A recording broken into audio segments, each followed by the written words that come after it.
Salut à tous et bienvenue sur ma chaîne YouTube. Aujourd'hui, on se retrouve pour analyser le match entre Manchester United et Manchester City. On va donc réaliser un top flop et on commence par les tops. Dans les tops, j'ai commencé par distinguer Cancelo qui a réalisé un super match. Je lui ai mis la note de 8,5. Voilà, il est à l'origine des deux buts de Manchester City. Sur le premier but, il fait une très belle accélération sur son côté gauche et ensuite vient faire un centre tendu très fort devant la cage dans une zone vraiment très dangereuse où voilà, en fait, c'est entre le gardien et le défenseur central. Donc, si le défenseur central intervient, il y a potentiellement but, comme il y a eu avec cette erreur d'Eric Bailly. Et si voilà, le défenseur central décide de la laisser passer par peur de marquer contre son camp, et ben, au deuxième poteau, il peut avoir un joueur de City qui vient et, euh, et qui marque dans le but presque vide, on va dire. Et donc, c'est pour ça que cette zone, elle est très très dangereuse et elle est très bien exploitée par Joao Cancelo, qui est super défenseur. Latéral droit de base qui s'est reconverti maintenant en latéral gauche. C'est assez impressionnant. On l'a vu frapper du gauche, puis du droit. Il a les deux pieds tout simplement et c'est très rare pour un latéral. Et franchement, c'est en train de devenir l'un des meilleurs latérales gauche du monde alors que de base, c'est un latéral droit. Une petite pensée à la Juventus qu'il a échangé contre Danilo il y a de ça 2 3 ans. Bon, pour moi, cet échange il est lunaire. Voilà, quand on voit la qualité des deux joueurs intrinsèquement, il n'y a pas photo.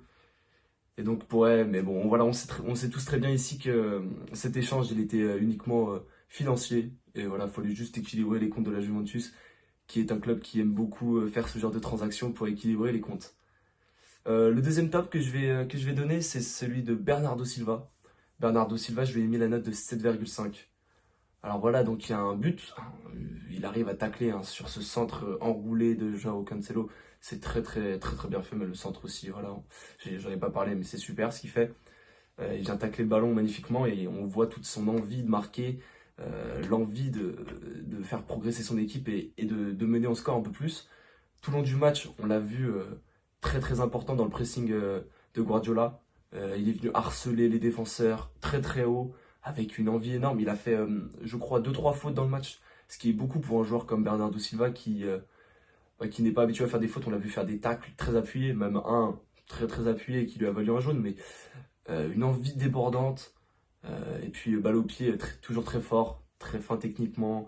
Pas de perte de ballon bête. Et franchement, un très très bon match. Ensuite, un joueur que j'ai pas l'habitude de placer dans mes tops souvent, c'est Rodri. Rodri, je lui mets la note de 7. Et voilà, sûrement que peu de gens vont en parler. C'est un joueur dont on parle très rarement, Rodri. Mais même moi, personnellement, j'ai un peu de mal avec ce joueur. Je le trouve pas assez décisif, même si après c'est un 6 voilà. Mais parfois, j'ai l'impression que, bon, il n'est pas assez intéressant balle au pied. Mais sur ce match, il a été vraiment très impressionnant. Des ballons longs, j'ai le souvenir d'un ballon pour Gundogan à la 65e, un super ballon en l'air, et Gundogan se retrouve dans la surface directement. Après, Gundogan n'arrive pas à terminer avec son centre qui finit dans le petit filet, mais des super ballons vers l'avant, des ballons longs en une touche parfaitement dans les pieds de son coéquipier. Un très très bon match. Vraiment, il a été le métronome au milieu de terrain et c'est ça qu'on lui demande. Et voilà, quand on est 6, c'est ça qu'il faut et il a été très très bon. Ensuite, un autre top, je vais parler du pressing guardolien. C'était magnifique, c'était un pressing vraiment impressionnant. Euh, on avait l'impression que City était plus, voilà. Sur les phases de relance de United, ils avaient tellement de mal. Pourtant, United était avec 5 défenseurs en première mi-temps, mais même à 5, ils n'avaient aucune solution pour relancer. Enfin, surtout, vu qu'ils avaient 5 défenseurs, il manquait un mec au milieu de terrain pour aider à la relance, on va dire. Surtout quand tu as McTominay qui n'est pas le plus habile, on va dire, à la relance, on va dire. Et à côté d'un Fred qui a été assez éteint aujourd'hui. Pourtant, il aurait pu aider dans la relance. Mais ils sont complètement fait bouffer par le pressing qui a été vraiment incroyable de la part de Manchester City. Mais la débauche d'énergie des joueurs, voilà. Quand un entraîneur arrive à inculper ce genre de valeur, ce genre une envie comme ça à ses joueurs, bah, ça peut que marcher. Et le pressing, on voit que voilà, Guardiola, c'est un maître en la matière. Et c'est super ce qu'il fait, c'est magnifique. Franchement, aujourd'hui, j'ai pris une leçon de football. Manchester City a été vraiment impressionnant. Et voilà. Je voulais distinguer un petit top du côté de Manchester United. Alors, il n'y en aura pas de top à Manchester United. Mais voilà, De Gea qui réalise quand même un très bon match. C'est celui qui permet de sauver les fesses de Manchester United, clairement.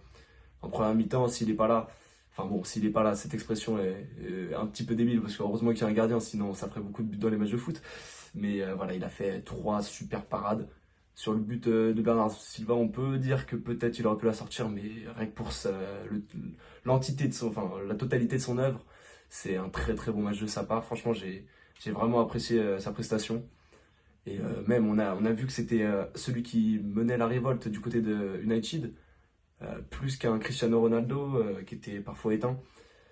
Et c'est lui qui hargnait ses coéquipiers, le public, il leur disait de mettre de la voix. Et voilà, donc c'était vraiment un très bon match de sa part. Et s'il encaisse, peut-être en première mi-temps, sur les deux actions, ou les trois actions même, où c'est un peu chaud, et ben on part sur un scénario à la Liverpool, voilà, où il y a eu 5-0. Et c'est vrai qu'on peut vraiment mettre en relief ces deux matchs et les comparer. C'est des matchs, je trouve, très très similaires sur beaucoup de points. Euh, on a vu vraiment. Enfin, d'un côté, ils sont similaires, mais voilà, il y a quelques différences. C'est-à-dire que face à Liverpool, United avait vraiment ouvert énormément d'espace. Il y avait énormément d'espace pour Liverpool qui a eu, je suis allé voir, 3,74 XG, ce qui est totalement énorme. Là, dans ce match, il y a eu un peu moins d'XG. On est, je crois, à peu près à 2 XG du côté de Manchester City. Donc voilà, ça montre que Manchester City a moins tiré. C'est vrai que Manchester City a moins tiré, mais dans l'occupation du terrain, le pressing, le ballon, c'était tout simplement hors norme ce qu'a fait Manchester City. Mais voilà, donc pour moi, ces deux matchs se ressemblent et montrent totalement la descente aux enfers de Manchester United à domicile et de Ole Gunnar Solskjaer qui, pour moi, n'a pas d'autre solution que de partir. Voilà, enfin, il va sûrement pas partir de lui-même, mais je pense que c'est la fin pour lui. Donc au niveau des flops, je vais distinguer donc trois flops. Le premier flop, c'est la défense centrale de Manchester United. Sur les deux buts, ils sont très passifs. Bon, sur le premier, forcément, voilà, une erreur comme ça, bah, voilà, Eric Bailly qui peut s'en vouloir. Là, il joue peu. Et quand il joue, bah, c'est pas toujours ça. Même si, dans le fond, je pense que c'est un bon joueur. Mais pas à niveau pour assumer comme ça un match face à Manchester City ou dans une grande équipe comme Manchester United, c'est pas au niveau. Et puis Lindelof à côté de lui, qui a été mauvais, on va dire, comme Maguire, qui est un joueur que je défends, Maguire, parce que je le trouve assez intéressant dans le fond. Voilà, il est beaucoup descendu parce qu'il a coûté très cher, mais dans le fond, c'est pas lui qui a payé son, son transfert, donc il est pour rien, et il subit un peu ça. Mais dans le fond, c'est un très bon joueur, même si depuis qu'il revient un peu là, il s'est fait une blessure, il revient depuis 3 semaines, je sais, un truc comme ça. Il a du mal, on le sent vraiment moins bien. Et ça se ressent sur ce match où il n'a pas été le leader de défense qu'on attend. Et Manchester United sans Varane, c'est très très compliqué pour eux. Le deuxième flop, c'est Solskjaer. Voilà, le choix de s'aligner en 5-3-2, on va dire, avec Bruno Fernandes en 10. Le choix, il n'est pas du tout gagnant. La défense, d'accord, il veut assurer peut-être un score nul et vierge ou aller marquer sur un contre, jouer les contres avec de la vitesse devant, avec Greenwood et de la finition avec Ronaldo, mais ça n'a pas du tout marché. Il manquait clairement du monde au milieu. Au milieu de terrain, ils se sont fait bouffer totalement parce que ça suivait pas. C'était trop compliqué. Et, euh, et voilà, ils sont totalement fait bouffer. Et la réaction de Solskjaer, bon, il sort, il fait un changement à la mi-temps, il change de dispositif. Finalement, ça change pas grand-chose. Mais on le sent sur le banc totalement apathique, totalement il bouge pas, il donne pas de consignes. On le sent totalement en dehors de ses bottes et je pense que c'est la fin pour lui. J'aimerais bien voir Zinedine Zidane du côté de United. Voilà, ce serait vraiment quelqu'un qui pourrait, un entraîneur qui pourrait vraiment changer le visage de cette équipe. Il connaît Ronaldo forcément, une très bonne entente. J'ai même vu que Ronaldo poussait en interne pour Zinedine Zidane qui, selon la presse, n'est pas très chaud entraîner en Angleterre. C'est dommage, mais vraiment, si la possibilité de remplacer Solskjaer par Zinedine Zidane vient, et bah voilà, faudra foncer parce que bah, de toute façon, Zinedine Zidane, ça se refuse pas, mais ça irait très très bien à United, vraiment. Je pense que les deux profils matcheraient totalement. Donc, mon dernier flop, c'est Cristiano Ronaldo. Alors, Cristiano Ronaldo, ça va peut-être vous surprendre, peut-être. Je lui ai mis la note de 4. Alors, voilà, je sais. Certes, dans le jeu, il réalise un bon match, j'ai envie de dire. Je l'ai trouvé très intéressant en première mi-temps. Enfin, très intéressant, tout est relatif. Assez intéressant en première mi-temps, où il y a cette action où il fait une reprise de volée qui part bien, et qui peut changer le cours de ce match. Malheureusement, elle est trop sur le gardien, mais c'est une belle reprise de volée au terme d'une belle action, sûrement une des seules belles actions de Manchester United dans ce match. Une longue session de possession et très bien, et une frappe très bien amenée finalement. Mais ce que je vais retenir du match de Ronaldo, c'est ce tacle à la fin qui vient m'énerver parce que, en fait, ça me rappelle le match face à Liverpool où il doit prendre rouge 15 fois pour son geste d'humeur où il vient taper dans le ballon alors que le joueur de Liverpool est au sol. Et là, on a un peu le même genre d'image, avec ce tacle sur De Bruyne qui n'a rien à faire sur un terrain de foot. Enfin, ce tacle est très bizarre. On sent que c'est un tacle de frustration pour faire mal.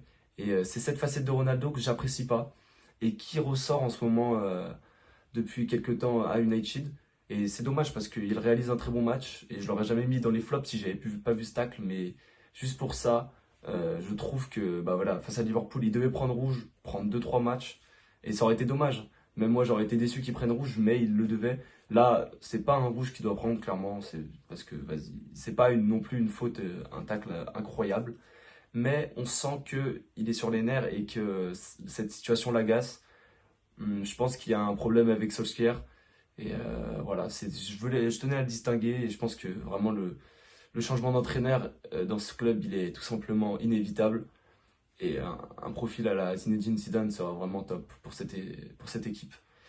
Merci de m'avoir écouté, c'était mon petit débrief juste après match de Manchester United et Manchester City. Salut à tous et à bientôt pour de prochaines vidéos. Je vous dis bye.